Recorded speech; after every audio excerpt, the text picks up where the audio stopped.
Okay, when you hear something that's golden, like, what do you say, like, oh, that game was golden, or like, that shit was golden.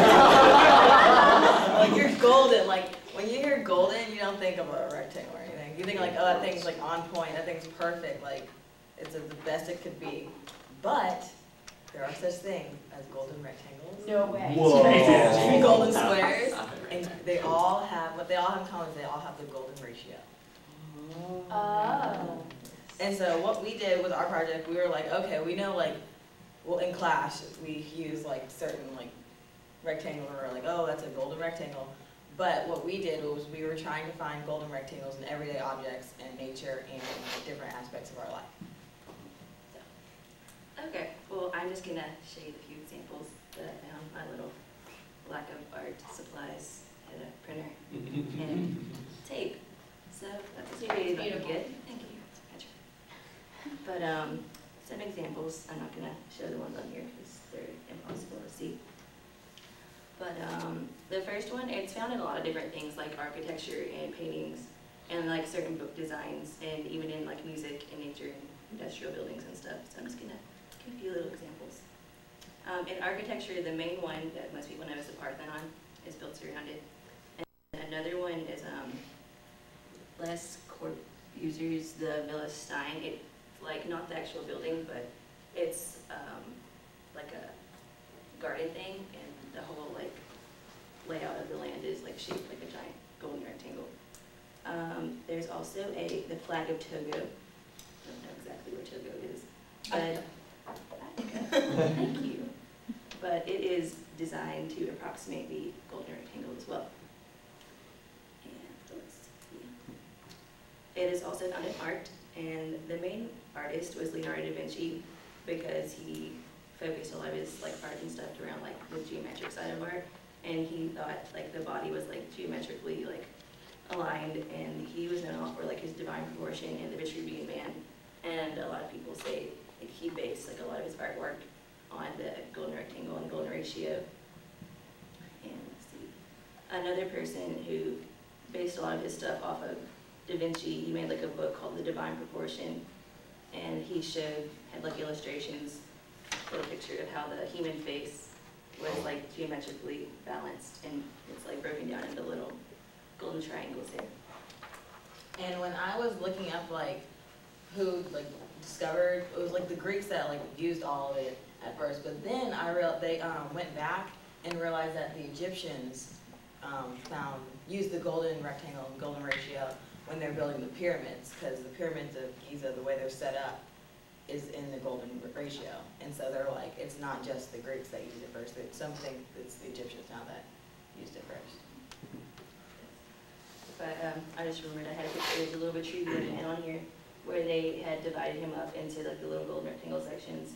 And another one of Da Vinci's works, the Mona Lisa, people believe that he also used the golden rectangle to divide it up. And there's like a little breakdown on there of how her face, like he's breaking down.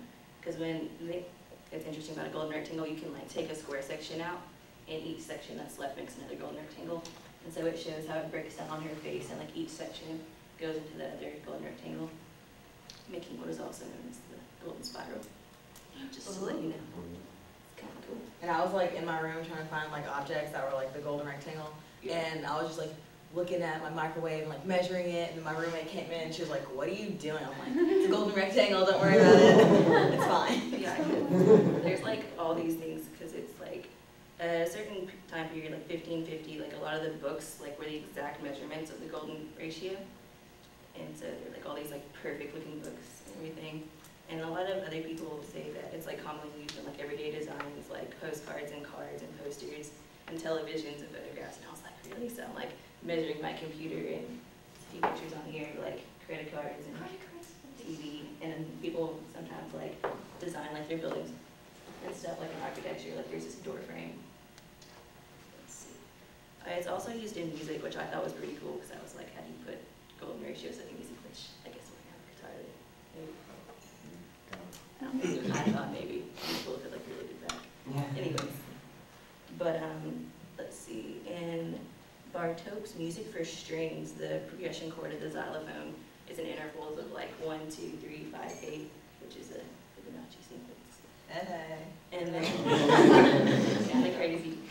Let's see. And the most interesting one to me that I found was in 2003, two Volkmar, Weiss, and Harold Weiss, where they analyzed the psychometric data and theatrical considerations, whatever those big words mean, and concluded that the golden ratio is in the clock cycle of our brainwaves.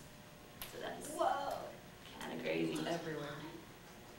And it was confirmed in 2008, so it is true. Questions? I have questions. Okay, so maybe not so much in art, but in credit card design, for example. Do you think these golden rectangles are intentional? Do we need to do this? I think so. We like it, and so. Yeah, because a lot of it, at the beginning, when people did art and architecture, they based it around that because it was supposed to be aesthetically pleasing to the eye. So people were more drawn to it. The guy who designed the flag of Togo, he intentionally did that to make it perfect and golden, and he designed many other things that all have the golden ratio. It's on purpose. Really. Any more questions? Wonderful. Great job, team. Yeah, would you mind just putting it back?